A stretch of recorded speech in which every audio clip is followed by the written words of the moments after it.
This is a podcast called 25 Whistles, talking football, and they all wear a whistle. Yeah, it's stupid, but what did you expect? It's a podcast called 25 Whistles. 25 Whistles. Hey, welcome to the show. Hit it. Sorry, Kevin. Bad game. Sorry, Kev. Yeah, thanks, guys. It was that was a brutal one to watch, and I'm a fan. I can't even imagine not being a fan of the teams. That's a brutal one to watch. That was hard. Well, we had money on it, too. We had our team league in, which, by the way, your bill comes due maybe today. Oh, yeah. Yeah. You're just gonna send a text? Like, Yeah. how's that? Okay. We go, Venmo or just yeah, you. Okay. Can I write a check? No, I don't think so. Can I pay in like quarterly? I don't think so. payments? No. Okay. Installments. I missed every bet last night, too. Same. Like, I bet Yeah. $1,500 on the Patriots to cover plus 4.5. And then I jumped back in for another 500 when it was plus 5.5. And then it was just like, I'm stopping. What was the most points you got? 5.5. Oh, I got 8. Well, no, I stopped. And I thought 8 would cover it. Yeah. Yeah, they showed no. I mean, I guess a little bit of life. End of third, early fourth, but that was it. They really weren't that good of a team, right? The Patriots? Yeah. No, man. What I kept thinking, and I'm sorry, Kevin, you're not going to want to hear this. but Easy to say this now, but I know. I just kept thinking, like, wow, should have been the Broncos. better defense. It's just what I was thinking, Yeah, Kevin. but our defense was really good. I know. Our offense was really bad. It sucks. I'm sorry. Yeah, that's all right. I mean, I'm happy we were there for sure. Obviously, we did not expect that at all. So expectations were pretty, I don't know, not necessarily low coming in, but like if we win, great. The part that makes me sad and that sucks is like there was no fight. Like it's to lose is one thing, but to like I think I yelled one time outside of like yelling bad things, but one good thing, and that was it. So that sucks. When they were down 2 scores right before they threw that pick, I thought, okay, we might can make this into something. Yes. And mostly I thought, maybe we can cover. Yeah, cover was what I was rooting for. Something, dude. I need a break, so I'm glad it's over. Yeah. Yeah, but you know what? March Madness is just around the corner. Yeah, maybe it'd be better for me there, but I had a bad 2025 / early 2026 for Yeah, sure. It was one of my worst ever. Yeah, that's pretty bad. One for the books. Kevin, at what point during the game did you think like is done? When they scored the touchdown, and he was wide open. That was after the fumble, I believe, and I was like, oh no. You didn't think in the first half where they couldn't score at all, like they couldn't even get first downs. I think they got 2 maybe. They kind of did this all playoffs though, where it's like they didn't look great on offense, and then the second half they looked a lot better. So I was like, this is gonna take some time. Drake May looks nervous. Josh McDaniels, I don't know what the heck that game plan was, but it was just very basic and boring. They didn't change anything up. So I was like, okay, I'm just gonna give it till the second half. And as long as they're somewhat in it, they were down 9-0. I felt good. I was like, I can't believe we're only down 9. That game felt like it was 50-0. At halftime, I still felt like you had a shot because Yeah. you're only down 9 at half. Exactly. So, yeah, a bad game, though. My wife was like, this game sucks. Yeah. She's like, I'm out. She only wanted to watch the halftime show anyway. She didn't watch the second half. No, she went in and watched Tell Me Lies or something on Netflix. Dang, I'm And kind she of doesn't jealous. care that much anyway. But if it had been close, she would have stayed. She's like, this game's terrible. I'm out. You know, you're talking about UFC, like you never watch UFC, but then you like the one you watch is too bad as a bad fight, 2 girls. So my wife never watches full games, and she was just like, I'm gonna watch this full game with you guys, and I'm just like, why is this the game? Did she stay with it? She did. The She watched whole the game? entire game, and she was like, that's pretty bad. And there was no like, I mean, Kenneth Walker had some good plays, but outside of that, both sides, it was like there's no like big No big exciting plays. plays, nothing. I was rooting for the kicker to win MVP. Yeah, that would have been cool. I mean, he was the Or busiest. the punter, the Dixon had a great game Dude, too. that punter was on. But I think the kicker, he kicked 4 or 5 field goals. I forget what it ended at. And it was most in field goal in Super Bowl history. Yeah, 5. Like I if believe. there ever was a kicker to win the MVP, he scored 15 points. He should have won MVP. Do you guys ever vote for that stuff? Nah. Like, have you ever voted for MVP? What do you mean? Where? Online. Yeah, they tell you during the game, like, to vote for the MVP. Get Oh, online. really? Yeah. Oh, I didn't even know that was a thing. The Seahawks were a 4.5 point favorite, and they broke a streak of underdogs winning 3 straight Super Bowls. Huh. The Patriots were wearing white jerseys and white pants, a combination they had never worn in the Super Bowl. Yeah, that stuff is. They look nice. The Seahawks I were winning noticed. 9-0 at halftime, which means the teams are now 0-15 in Super Bowl history when scoreless at the half. Mm. The Seahawks only trailed for 1 minute and 35 seconds the entire postseason. That's the 5th least amount of any time trailing, but they only trailed for barely over 90 seconds the whole Yeah, postseason. I mean they're obviously the much better team, but I think just in general, in the NFL, they were probably the best team, at least second half of the season. Listen to this. The Seahawks are the first Super Bowl champion to go their entire postseason without committing a turnover. Oh, wow. Dang, that's with Sam Darnold. The Seahawks went 11-0 across the entire season when scoring first. Sam Darnold became the first quarterback to win a Super Bowl after playing for at least 5 different teams. Wow. He was with Minnesota last year, but again, obviously they passed on bringing him back. I did like that story. I think I said that if the Patriots didn't win, my favorite story to root for was us and money. Yeah. My second favorite story was Sam Darnold. It's pretty cool. Good for him. Although he wasn't very excited with his performance. I mean, he was kind of just like, He missed a few throws. Yeah. But there was a point where it was just up to him not to lose it. Yeah. It wasn't up to him to win it. Yeah. And I think he knew that, and they won it.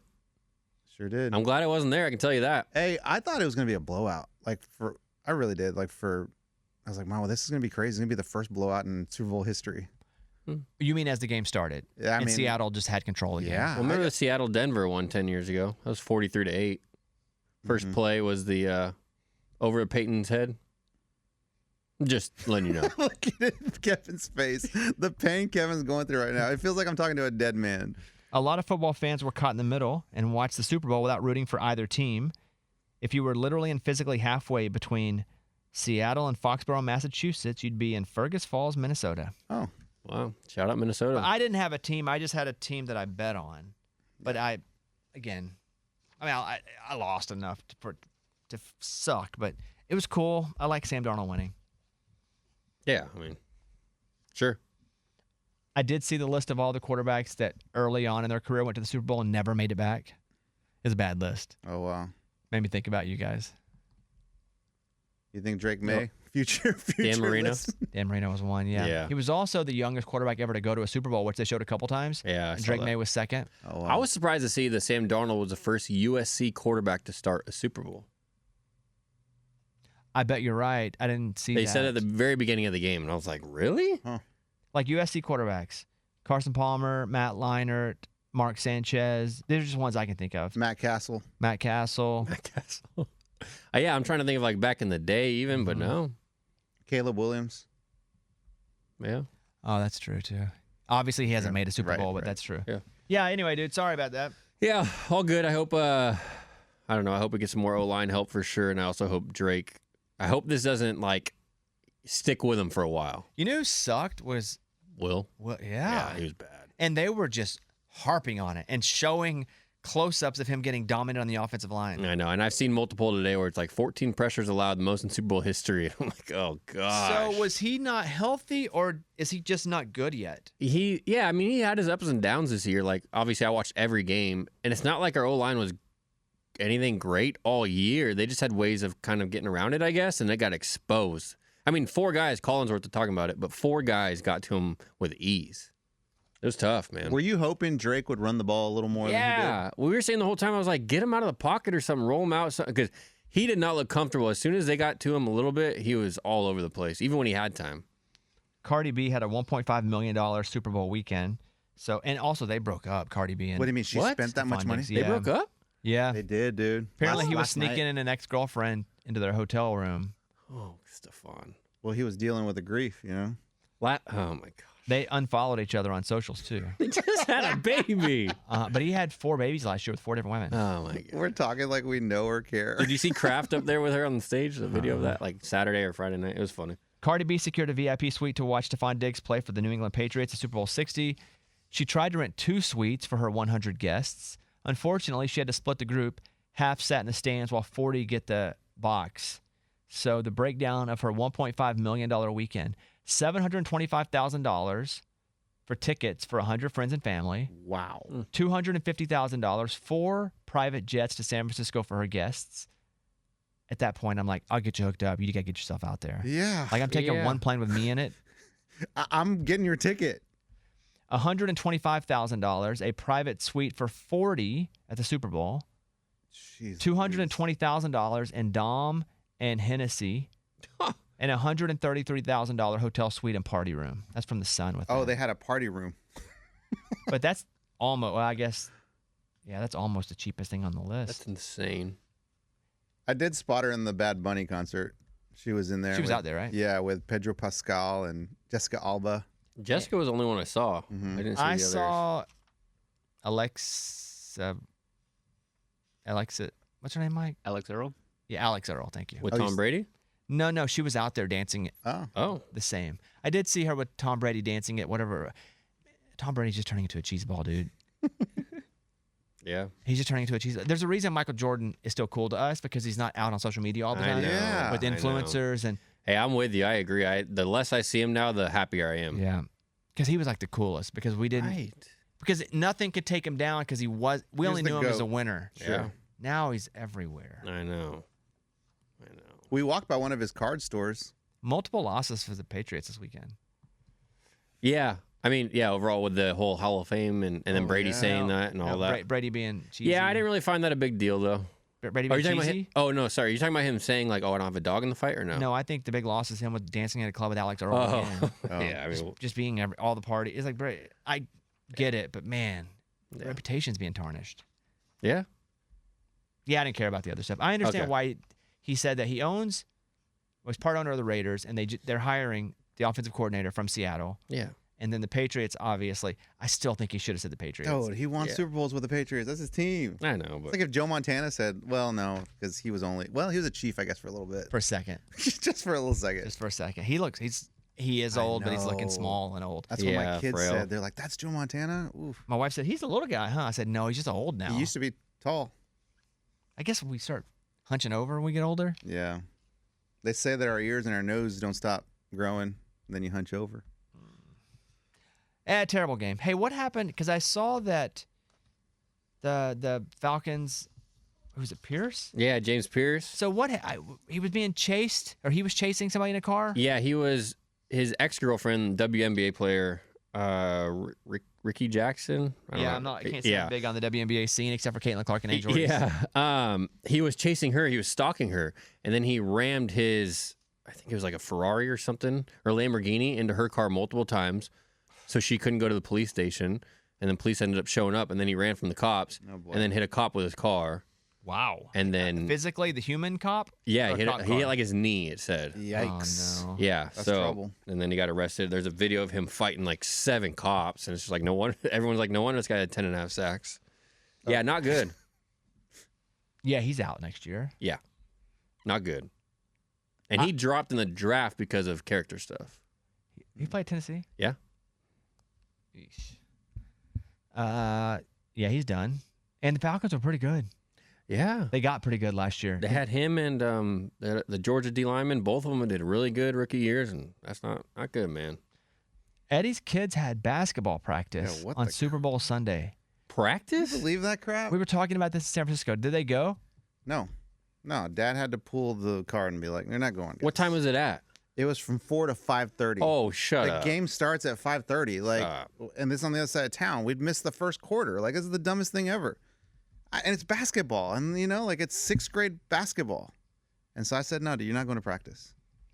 Could you have let them go like 4 to 5 and then get back And in then time? pull them out early. That's so obvious to It's be weird that they would have practice leading right up to game time of the Super I Bowl. was gonna say like maybe like I don't know 1 o'clock One. the latest. Let church Yeah. happen. I Yeah. agree. And one of my boys did. He had an early one, like noon to 2 or something. Perfect. Did you, Great. Was your kid upset they had to miss practice? Nah, he didn't care. He didn't care. But I just thought that was like, just what do you call it? Tone deaf. You know, It's been used Okay. in other circumstances, but to me, that's tone deaf. we went to San Francisco. We're going to play some of these interviews. We have one with Bo Jackson coming up in just a second, but you guys got put together in the same room. You had 2 beds in the room. Mhm. Kevin. Yeah. So how'd it go? It was good overall. What do you mean overall? The second night was a little rough for me personally, Why? because I didn't know Eddie was such a big snorer. Actually, I'm a snorer? yeah, dude. Did you Really? notice the second night I slept with like white noise on my phone? I noticed you had this white noise. He busts out this little all night, and I'm like, what is Yeah, that because it's crap? better than What's the difference between and it's relaxing. At least that's constant. It's a line. Your snoring is like,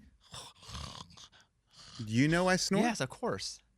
You're a Dude, snorer. No one has ever told me that I'm a Yeah, snorer. right. No one. No Not even one. your wife. No, what my wife did tell me though, she was like, "Hey, Kevin, like, you tell Kevin that you fart all the time in your sleep. I'm like, I don't fart all the time. Oh in my yeah, you sleep. do that too. You definitely do that. Honestly, I thought it was just because the first spot we ate that first night wasn't the best food, and it didn't make my stomach feel great either. So I was like, oh, I'll give him this pass. But Was I farting all night? there's at least 3 or 4. Dude, my wife said, like, you fart all the time. I'm like, no, I don't. She's like, you need to apologize in advance to Kevin. You had air coming out of every hole. You know what, though? The farting, it was that first night. Dude, I was coming off a fast. And then we went, the only food we can find was pizza and wings. Yeah, and it wasn't good. So I think that's kind of what did that. But I apologize, Kevin. My wife told me to apologize to you Oh, But well, for thank what? you. for farting. What about the snoring? Well, now I guess I had no idea about the snoring, so I apologize for that Yeah, too. my brother and dad are bad snorers too, so I guess I'm kind of used to it. But yeah, it was. You woke me up, I think, 3 times the second night. Let me tell you something Kevin does too, man. He does like a little one night stand action in the morning where I wake up and he's just gone for like hours. Like every morning I wake up and be like, hey, Kevin, how'd you sleep? Kevin? Kevin? Not there. It's because I'm downstairs working, grabbing coffee, and I don't want to be loud while working For and waking 2 him up. hours, dude? Yeah. I would text the room. I'd be like, hey, what are you guys doing? Eddie's like, Kevin's still working. Yeah, he was working all night. Yeah, it was a lot. I had to tell Kevin one of the nights, be like, hey, dude, we're all going to have dinner. Like, let's take a break at 6:30 so we can Guy's working. And Yeah. he's like, all He's right. got 2 shows to do over I there. know, Yeah, I know. there was definitely a difference. Missed you, Mike. Why, Mike's always working? Well, no, like usually he handles like a lot of whistle stuff, and I can focus on a lot of stay. But then I did both of them. But yeah, all good. The dinner was good the second night. And then me, Kevin, and Brandon would have breakfast in the morning. And it was it was like dad hour, you know, where we would just talk about parenting and eating our eggs and everything every single day. It was kind of fun. Like we would just have a little dad like powwow. Where was I? You were at another hotel. Oh, got it. Yeah. I was staying in another hotel. I learned a lot about Brandon this weekend too. You always learn. That about guy's Brandon. like, Well, you don't know Brandon, so yeah, everything's true, new but about Brandon. he just keeps dropping stuff like nonchalant. Oh, I have this YouTube channel thing too. I'm like, what? Like little kid stuff. Yeah, Brandon crushes it. Music, by the way. No. Kids music. Yeah. Oh, yeah. Music. That's a good point. We're going to go over to our conversation now with Bo Jackson, one of the greatest athletes of all time. Bo won the Heisman in '85 when he played at Auburn, NFL Pro Bowl in '90, MLB All-Star Game. He won MVP in '89. Here he is, Bo Jackson. All right, here with Bo Jackson. But you got into the podcasting world yourself, huh? Like Just starting. wellness, mental health, physical health. It's a wellness podcast, right? Men's health. All men's, like all down. All men's health. What are you guys talking about over there? I'll tell you exactly what we're talking about. Let me ask you a question. Okay. This is for both of you. How many times have you sit down with your buddies and sat down and said, man, but you know something? I had a crappy night's sleep because I woke up 4 or 5 times to go to the bathroom and take a leak. Or this. Man, I can't play golf next week because I got to go get a colonoscopy because saw some blood in my stool a couple of weeks ago, so I got to get this taken care of. We don't talk about that. I haven't had that No, conversation. we have not. It is taboo for men to talk about that. Now, women, they'll go on national TV. They have groups where they meet at lunch, glass of wine, dip. They talk about mastectomies, cervical cancer, incontinence. They talk about everything. We men talk about ED. Oh, hell no. No. You're right. No. Because it's embarrassing. But- It feels embarrassing. But every channel you turn on the TV, your iPad, there's an ED ad. Now, we can sit there and read about it and think about it up here, but we don't talk about it amongst men. I want to peel the layers off of that onion to make it comfortable for us to talk because knowledge is power. I'm a cancer survivor as of 3 weeks ago. Congratulations. Yeah. I had my prostate taken out in October. Had 2 cancer spots on it, something that I probably could have easily treated. But one thing I do know, cancer in Mother Nature is undefeated. They don't like to lose. They never lose. The only thing that you can do with cancer, like in my situation, was to cut it out.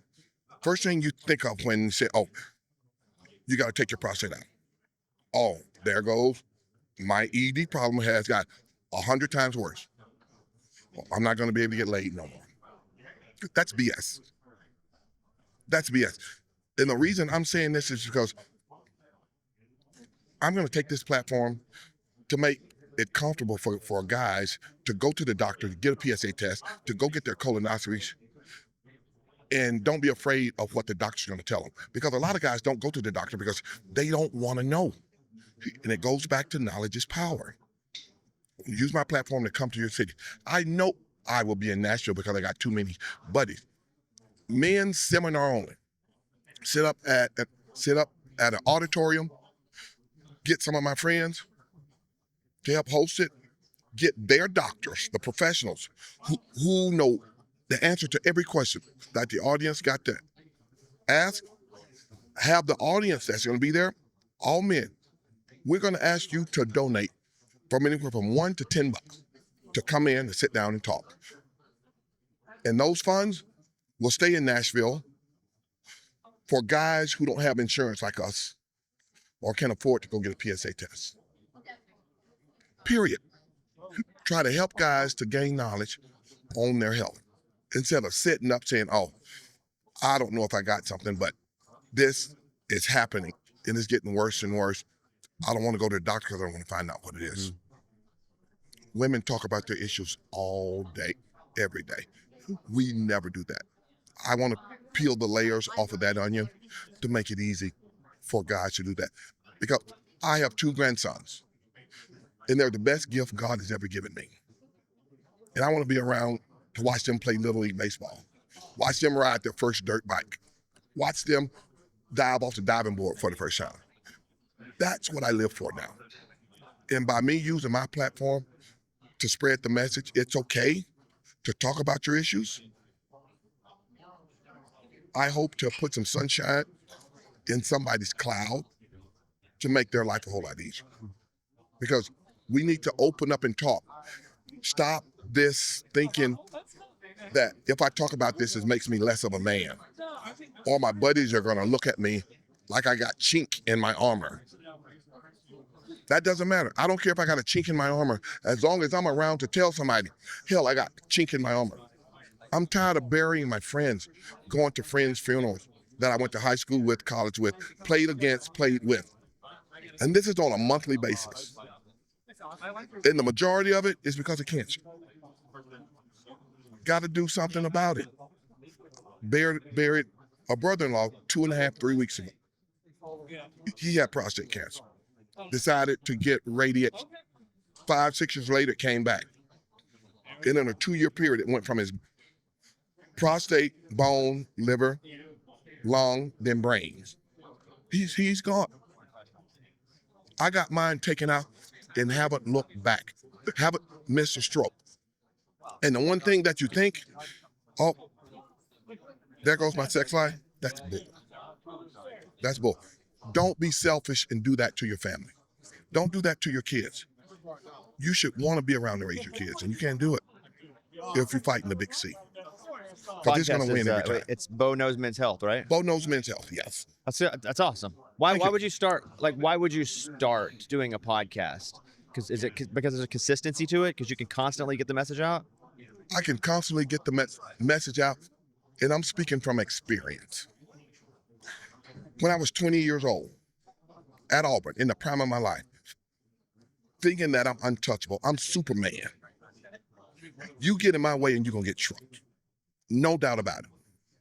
I can do anything I want as far as sports. Wake up one morning, go to the bathroom, there's blood in my stool. I had my first colonoscopy at 20 or 21. Since then, I bet I've had about 15 to 20. Now that I'm 60, I get it every 3 years. I don't let a doctor tell me, hey, I'll see you in 10 years. Hell, in 10 years, but I could grow a grapefruit inside of me. So I go back every time. I just had it last month.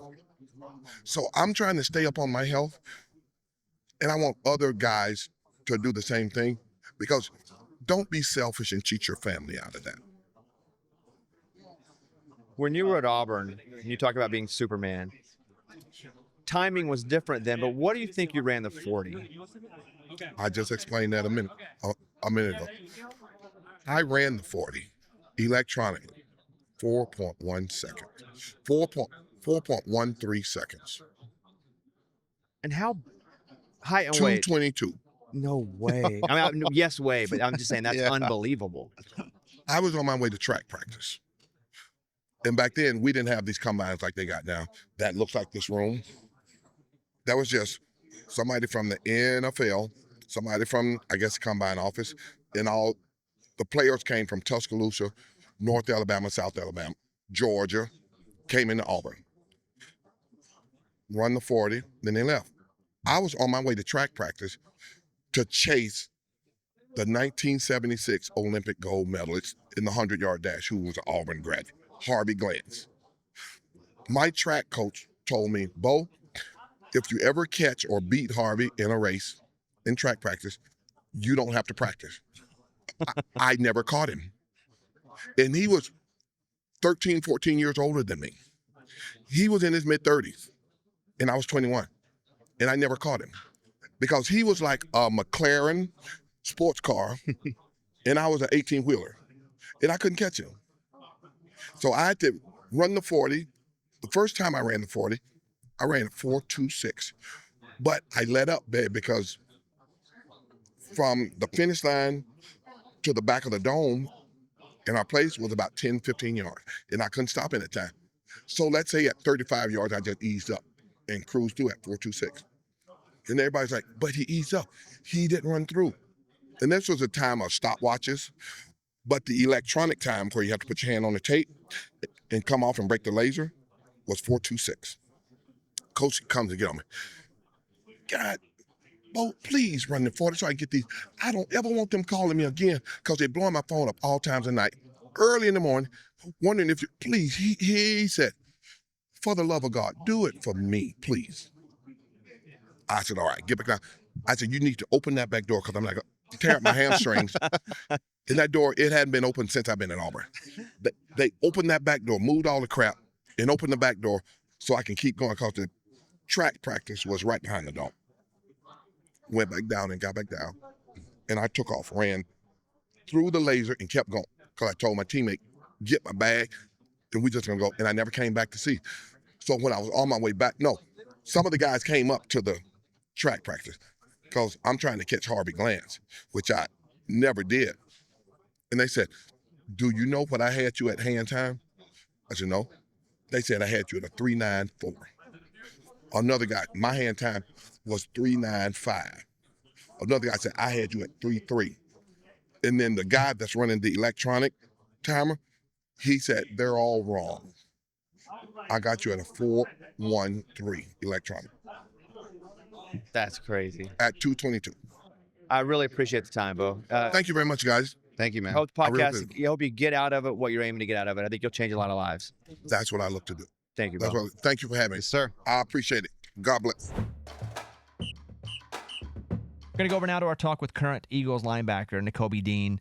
Nakobe won the Buckus Award in 2021 while playing for Georgia, which is given to the nation's best linebacker. He won a national championship that year with the Bulldogs and a Super Bowl last year with the Eagles. So thanks to Nakobe for talking with us. Here he is, Eagle, Nakobe Dean. Nakobe, appreciate the time, man. Definitely appreciate you.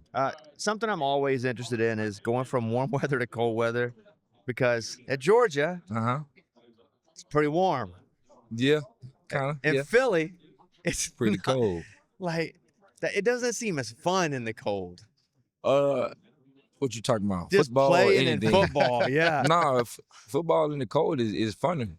That means you made it late in the season, and it's probably around playoff time. So it's well, at least in Georgia, down south, because it get colder a little later. It was a privilege to play in the cold. That means you made it to the playoffs, and like growing up, it was like in Mississippi, you play in the cold. That means you playing late. So it's cool. I mean, it's football. So it's your profession. So when you playing in the cold, it don't matter. You don't even feel it. What was the change like with Philly fans?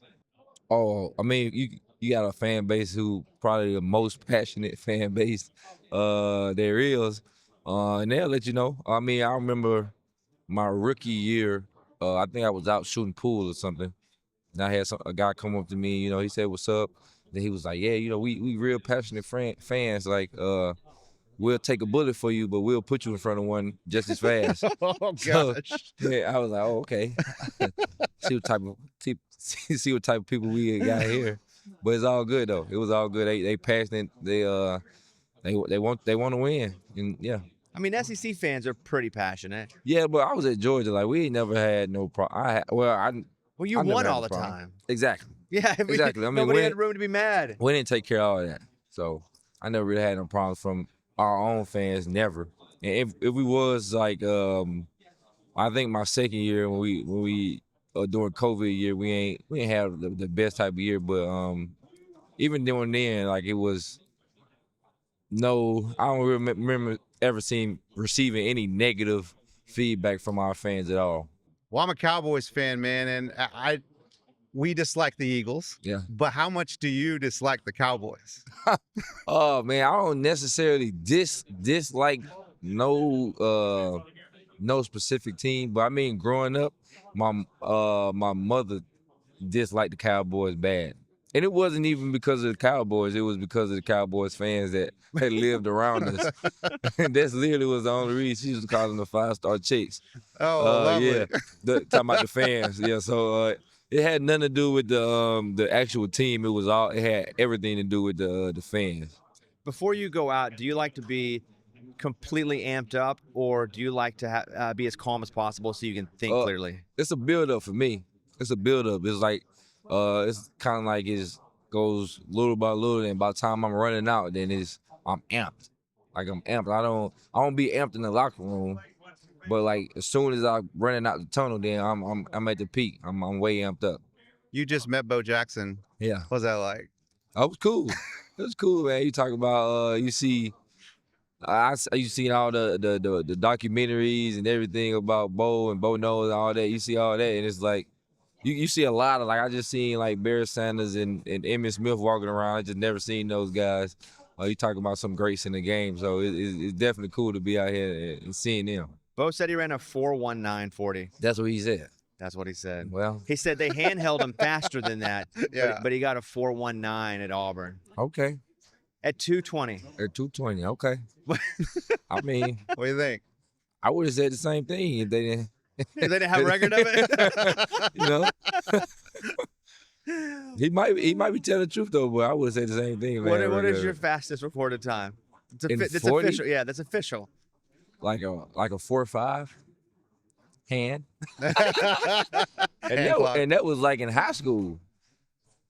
I haven't ran the 40 since. You didn't run it all, like no. In the I had tweaked my pec. And I couldn't and I at the time I had just around the time it was to like run the 40, I just wasn't healed yet. By the time draft got here, I was healed, but everybody thought I was still hurt, but it's all good. Also, if there's a way that your time could hurt you but not help you, like why do it? Yeah.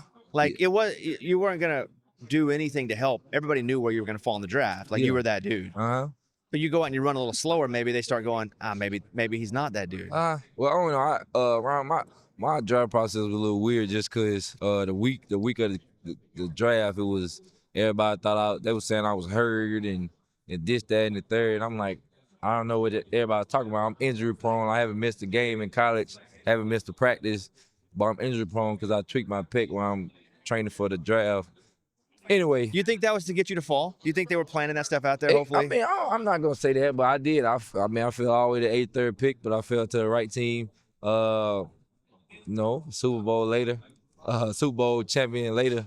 I'm good. I'm not complaining. And we up for a contract this year, so I'm blessed. What is this week like, and how is it different than a regular season? Because you got 2 weeks, but you try to not get too amped up too early in the process, right? Yeah, I mean, when you playing the Super Bowl, it's like you kind of know that you're playing the Super Bowl, but you're not really. I guess the first year I didn't even play in the one last year because I had hurt my knee. But the first year, I mean, I feel like once we won the NFC Championship, it's like you amped up for like a couple days. I think I was more amped up because we got the bye week, the extra bye week to relax.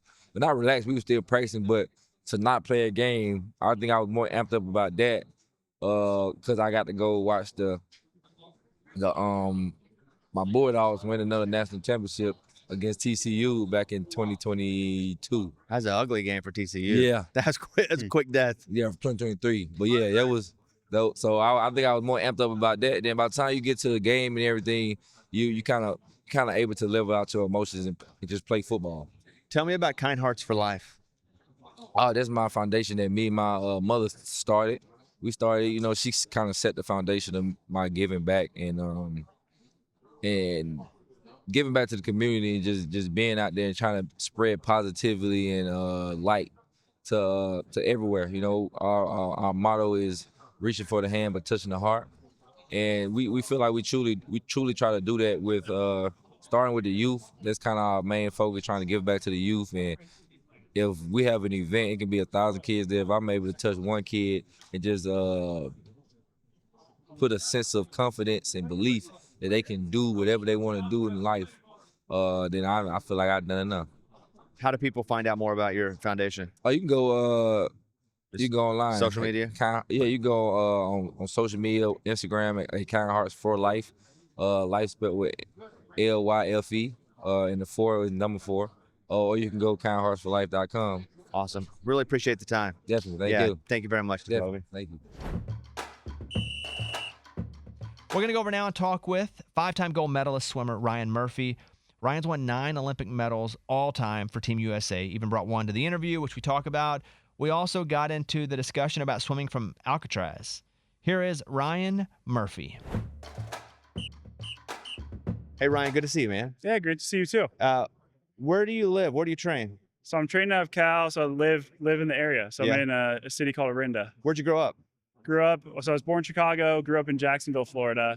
Basically came out here for school, and then swimming, there's no pro draft or anything, so most people end up training with their college coach.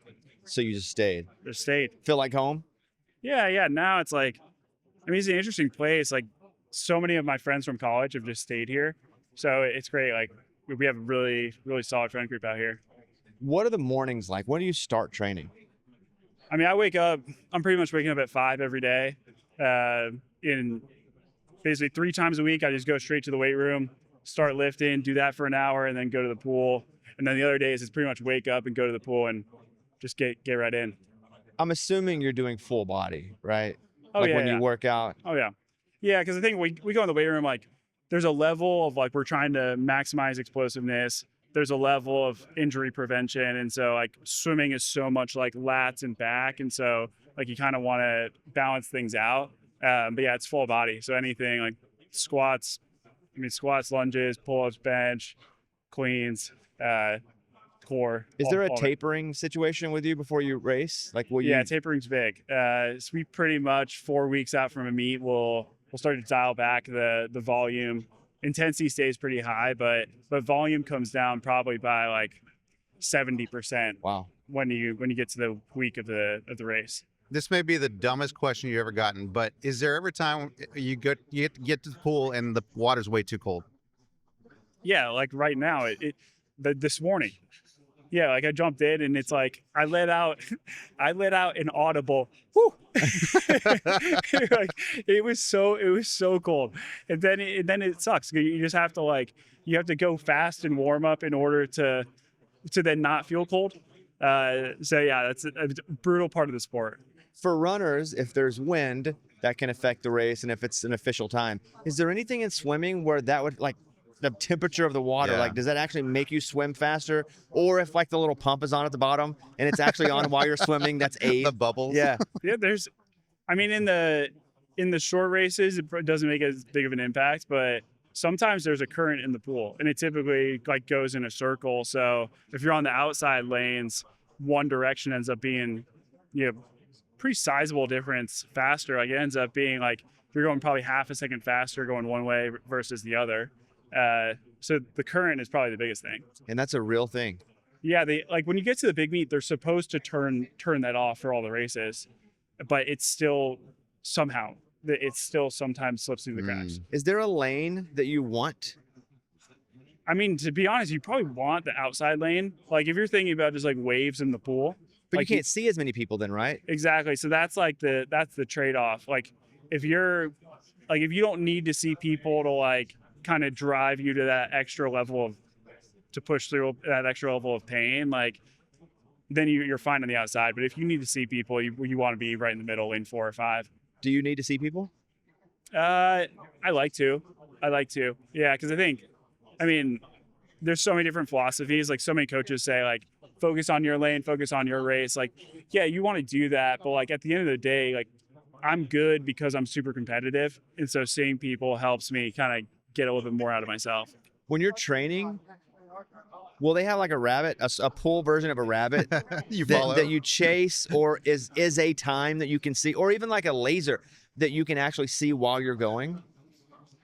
I mean, it ends up being like, no, it ends up being old school, just like, kind of verbal motivation in different, there's different styles and tactics. So you can that can be pretty hardcore sometimes, and other times it could just be like, hey, like, yeah, like realistically, like if your best competition in the world is doing this next to you, like they'd be going faster. Like if there was like a rabbit on the bottom of the pool that you could see that you knew was an exact time, and you're swimming against that. They don't have that technology.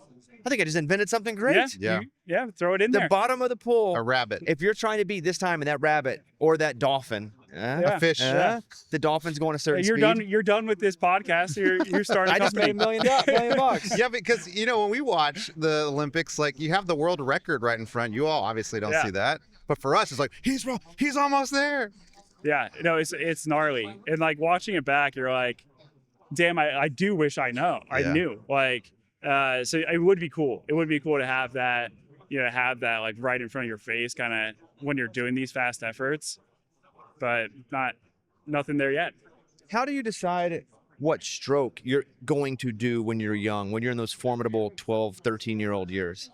So you kind of train for everything, and then at some point it just becomes clear what you're better at. I'd say like the only stroke where it's very clear if that's your best stroke is breaststroke. So basically, like if your feet are kind of more of like duck feet, like they like just go out. Like if you're born that way? Yeah, like you see some people walk and like that. they just have like their feet are out. I'm the opposite. I'm pigeon-toed, and so for me, like that ended up being better for backstroke. But I probably started leaning into that as my best stroke when I was like 15 or 16. So Bobby and I talked about the guys that escaped Alcatraz. Yeah. And Bobby's like, I've gone by Alcatraz. He's like, I feel like I could swim it. Do you think you could swim it? Yeah, so I've done it before. And how was it? Cold? I hated it. I actually hated that so much because I didn't go, like I went in a brief. Like I wasn't wearing a body or a wetsuit or anything like that. And so like that water is like 50, and like you can't see. Like if you put your hand in the water, you can see maybe like 2 feet in front of you. You're getting hit with these waves, and then it's like in some cases there's another race called the Tiburon Mile. Tiburon is a shark? Shark. Yeah. And so then you're like start thinking about that. And I'm like, no, it's not for me. So I did it once, and that's good enough. Do you think the guys made it, the prisoners? I think so. I mean, it's like if it's literally like you're actually life or death in that scenario, you can make that. That's what I felt too, although it is extremely cold and it's extremely, there's a bunch of waves, but I feel like if it were like I might die, I think I could probably make it. You could do it. You could do it. You have a medal with you? I do. It's been sitting in my pocket. Everywhere you go. So it's just, we got a nice warm medal here. Wow. So tell me about this medal. All right. So that was from the Paris Olympics. This is so heavy. Yeah. So that was the mixed medley relay. So basically in that one, it was a race between us and China. And basically mixed medley relay, you go 2 males and 2 females. You can do whatever order you want. And so China and the US we did the same exact strategy. So we went 2 males. So I led off backstroke, we had another male go breaststroke, and then we had female fly and then female free. And it was pretty much a dogfight the whole way through. Like we were within a tenth of a second the whole way. We ended up winning the race by, I think, 0.05. We broke the world record. And then what I learned after the games, we ended up beating China in the gold medal count by 1 medal. Oh, so wow. this was a super important race to for the U.S. to get it done. So it was an awesome atmosphere. We celebrated hard after that one. It was really, really fun. Well, how are you feeling going in? How's your training right now? It's good. I mean, I'm honestly in a mode where like I took time off after Paris, so I'm really just ramping up now. So I'm taking my licks. I'm kind of getting my butt handed to me in practice, but it's good. I'm building up the fitness. I'm excited. LA is going to be unbelievable. So I feel good. Like I think I'm going to be in a good spot. Even the progress in this past month has been really significant. So I think it's coming back pretty quick. Well, I really appreciate your time. Good luck. Thanks for bringing the medal. That's awesome. Hey, Cool. You got it. Yeah, Thanks for having me on thanks for this. hanging out with us today. That's awesome. Of course. You guys have a good one. And now our talk with Rams defensive back Quentin Lake. Quentin was a 6th-round pick by the Rams out of UCLA. Just got a new contract extension last month, so congrats to him. Thanks to Quentin for jumping on with us. Here he is, Quentin Lake. Hey, Quentin, good to see you, man. Good to see you. How much of a relief is it when you get a contract extension? Like, how does that feel emotionally? Emotionally, it feels great. Personally, for me, it felt even better because I was at home, Like, I'm from California, and really, for such a great organization to be like, hey, we want you to be a part of the future, that's one of the best feelings ever, To be able to have not only the security on the team, but to understand, like, they bought into you. That means so much. And I'm really blessed and really thankful that they're like, hey, we cherish you, we value you, and we want to see you here for the next 3 years. I've been through some pretty significant contract negotiations, and the whole time they're negotiating, I'm trying to act like I don't really know. I'm trying to do focus, but I kind of know, and like I'm having small conversations. Is that to you? Does that wear you down at all, or are you just letting them do their thing while it's happening? I mean, that's the reason why you have an agent. That's the reason I why. have an agent too, but I'm like, I need to know every day what's going on. I know. But that's why, for me, it's like a lot of athletes can kind of get in trouble if you think about it too much. But if you never want to let that side of it affect your play. And I always told myself, if I take care of what I need to in between white lines, everything will take care of itself. These processes are long. Mine was 8 months, of constantly talking, making sure, hey, we're always in good communication. But at the same time, I was like, hey, I'm going to let you handle it. I'm going to go out there and put my best work that I can, and everything will fall in place. There's a saying, if they want to, they would. And that's exactly what it is. If they want to do contracts and stuff like that, they're going to make it happen. And at the end of the day, that's exactly what happened with me. What about when you get drafted to stay home? Yeah. Like you're UCLA. Did you think that was going to be the case? Were the conversations that, hey, if you're there, we're going to take you? Oh, no, not at all. So the Rams did it a little bit differently. They just sent me a questionnaire, and that was it. It was like 100-question questionnaire to see like different attributes, different values. What are what are things that you like and stuff like that. I honestly thought it was going to be either the Patriots, Raiders, or Dolphins. The Raiders DB coach called me and he was like, hey, if we have you at blah, blah, blah round and this number, we're going to come get you. And you hear this story a ton of times. Okay, it's round 6, pick 132. It comes up. They say this is exactly where they're going to get you. Another name pops up. You're like, man, like, what's up with that? Like, that's crazy to me, But at the same time, when my name did pop up, round 6, 211, and it was the Los Angeles Rams, I was like, man, what a blessing. I'm around my family. I'm around my friends. I'm in a familiar environment. I don't have to fly anywhere to go to the facility. I'll just drive up in my 2017 Toyota Corolla and get my, PJs and my clothes and all that stuff too. So it was a wonderful, wonderful feeling. What about your pops? Like, how did he prepare you for the league?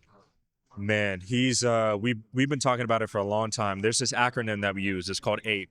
And we always say you want to go APE. And APE stands for your attitude, your preparation, or your effort. Those are 3 things that you can control on a day-to-day basis. And he says, as long as you do that, no matter what, you'll probably be successful. And on top of that he says, you don't want anybody to outwork you. You don't want anybody to out-hustle you. And you don't want anybody to out-prepare you. And the cream will always rise to the top. And he's been telling me that, drilling that into my brain ever since really he understood that, I could make it to the NFL. Because when I was young, he was like, I'm just going to take a step back. I'm not going to coach you. I'm going to let you figure it out on your own. And then when he saw like, oh man, he might actually make it. He might get drafted. He might, he got a chance. That's when he was fully invested. And that's when we've been talking about it. And football's our love language now. We talk about it all the time. We go over games. If I go home, I'll bring my iPad and we'll go over a whole game and he'll give me all the tidbits that he knows from him being in the NFL so long. Matthew Stafford won the MVP last night. What's he like in the locker room? One of the best human beings I've ever been around. the thing about him is not only is he a great leader, great player, great person, but you just want to model the way for him. He's such a great father. And I think that plays into who he is in terms of his character. There was a viral clip a couple of days ago or a couple of weeks ago about him tucking his daughters after we lost, after we lost the NFC Championship. And that goes to show that you want to be around guys like that. Not only guys that are great players, great friends, and great acquaintances, but great fathers too. We talk about it all the time. One of our sayings is model the way, and he models the way as a Ram for sure. Man, I always loved, since I was a kid, the Rams helmet. Yeah. Like, to me, in the league, that Rams helmet with the sweet. horn It's going sweet, huh? is like, take yourself out of the Rams. Yeah. What's your favorite helmet, even from when you were little? Oh man, I think I'm a little bit biased, but those yellow Pittsburgh with the black. Those, like when I was playing Madden, and obviously I was born in Pittsburgh, dad played and all that stuff too, but those are like the holy grail for me. That's very Like, biased, but you can still love them. That's not a little biased. That's very biased, but I love those helmets. And then I'll also say this: the Buccaneers creamsicles, Creamsicle? Yeah. those are sweet. Those are sweet. So, and then last but not least, like our midnight jerseys that we had as Rams, Yeah. like I had to buy that. I had to buy that helmet because I was like, I got to keep this thing forever. If you give your jersey to another guy, do you got to pay for the jersey? that you- It's like $500. No way. You have to pay for it. So, yeah, I had to pay like $1,200 for all my jerseys. That's and you can buy more. crazy. And you have to buy all your stuff. Like, come on, you like nothing's free. Nothing's free. They're not going to be like, hey, we're going to give you this. But what about the new deal? Like, I need 10 jerseys right. a year. you just could negotiate a yeah, new you contract. could do 10 jerseys, but it'd probably be a couple $1,000. Or you could get the money instead.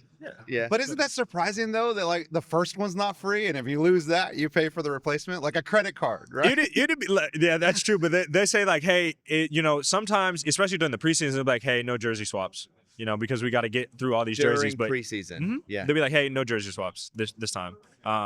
Unless it's like a special occasion or you played with them in college or best friend or something like that. But other than that, you got to pay for them. I appreciate the time. Congratulations on the extension. Yeah, appreciate it. Looking forward to big things from you guys next year. Appreciate it. Thank you so much. Thank you very Yep, much. Thank Good you to guys. see you. Awesome. Good to see you guys too. All right, that's going to do it for us today. Everybody good? Yeah. Yeah, I'm ready for the off season. That's it now. We're done. Football. Done, dude. I know. I'm so sad. Sundays are going to feel so weird. Saturdays are going to feel weird. Yeah, Saturdays are kind of been clear, though, for the most part. Yeah. Already. Yeah, I watched the first college basketball game that I've watched so far. It's the Duke North Carolina one, though. What an ending. Great game. Carolina was down pretty big at half. Yeah. And then I was just watching on my phone, and they kept getting closer. I was like, wow. And then I didn't watch the end of it. And then I see that three-pointer from the corner, and I didn't know what year it was from. And then I'm like, oh my God, that's the game. What year? It was crazy. That play was planned out. Like it Yeah. was done. It was executed perfectly. Did you see Belichick's girlfriend Wearing the was there. shirt, wearing the shirt? Did you see that, Eddie? referencing Robert Kraft's. Yeah, the massage parlor. No way. Yeah. What did it say? Whatever that, I couldn't read it, but whatever that massage parlor company was or whatever. Savage. Yeah. That's crazy. At the dude. North Carolina game. That felt weird when you said that. Why? It is savage. Why do you think it's cringy or? Yeah, He got a little too excited. It's well, no, me he's just saying like savage. Yeah, just kind of. It's like Pat Paul trying new words. Stop, dude. Come on, man. 6, 7. Yeah, exactly that. All right, we will see you guys. Bye, everybody. Eddie, blow the whistle.